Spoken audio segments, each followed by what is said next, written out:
wise they are and so on. But that's not how traditionally they have been looked at, unfortunately. Scholars over time have looked at the regulations as regulations and just given them as regulations as they are, and given more and more regulations and more finer details, until the regulations are so much and so detailed that it's hard to translate and transpose them from one situation to another. And that has made the Islamic law seem to be out of place in many parts of the world, so that other systems have been imported into Muslim countries that have been used for formulation of law and so on. So both of these need to change. One is that people need to change themselves. The Quran says in Allah, God does not change the condition of a people until they change that which is within themselves. So that's the one side. We need to change. The second side of it is that there has to be a continuing process of ijtihad, of looking at the Islamic law, of thinking about the purpose, the maqasid, the objectives behind the law, and to see how to implement those same laws in a new and different situation in a way that will still capture the original maqsad of those laws. This is where we are lacking in some respect. And there is hope, because the more we're discussing this now, and not only here, but in other places throughout the world, these kinds of discussions are going on. Muslims are thinking. We live in open societies in which we can raise these questions and think about them publicly. That, inshallah, will have an effect, and things will progress for the better. Any other questions? Yes. Say that for an action to be seen as religious or acceptable, the intention has to be right, and has to be agree with the commandment of God and the way of the Prophet. And the way of the Prophet when it comes to prayer is the man praying in the mosque. The man that's praying in his room today, what is the nature, what is the situation of his prayer? Is it valid or invalid?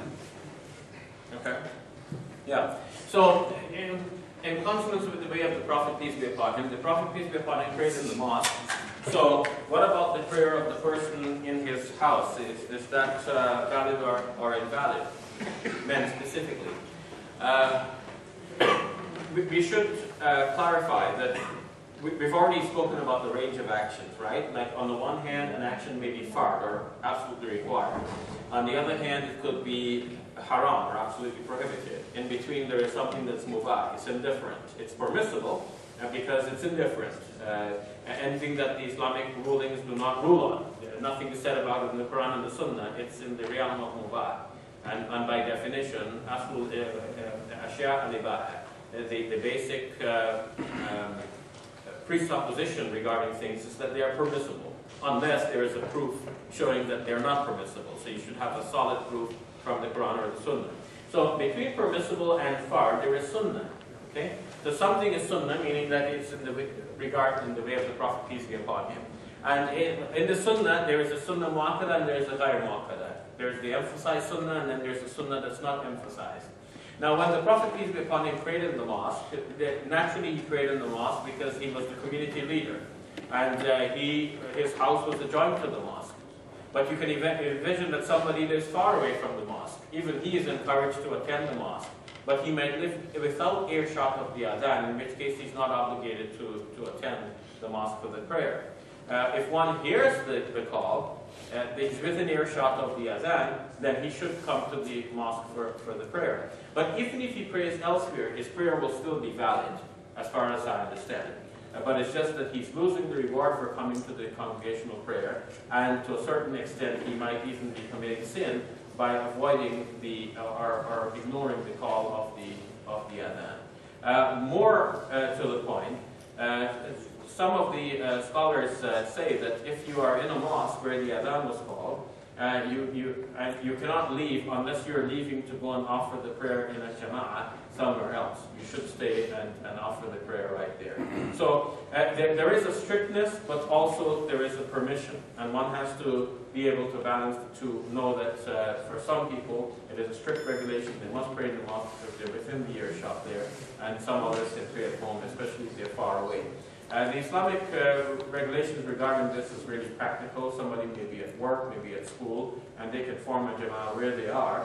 especially if they do not have permission to go and offer the prayers in the mosque. Even the Friday prayer, Muslim scholars have struggled with because by definition one should go pray as a jama'ah in the Masjid al-Jami, the masjid in which the Friday prayer might be made.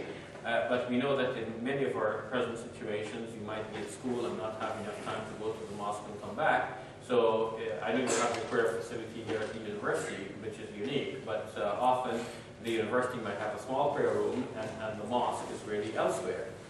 So are the students required to leave the university and go to the mosque? The Muslim scholars would say, no, we give you permission. Not that we give you permission, but we understand, because they cannot give you permission. Only God can do that. But they understand that God gives you permission to pray where you are, seeing that it will be an inconvenience. So there are two things. There's haja and there is darura. Darura is a severe necessity, and haja is just simply a need.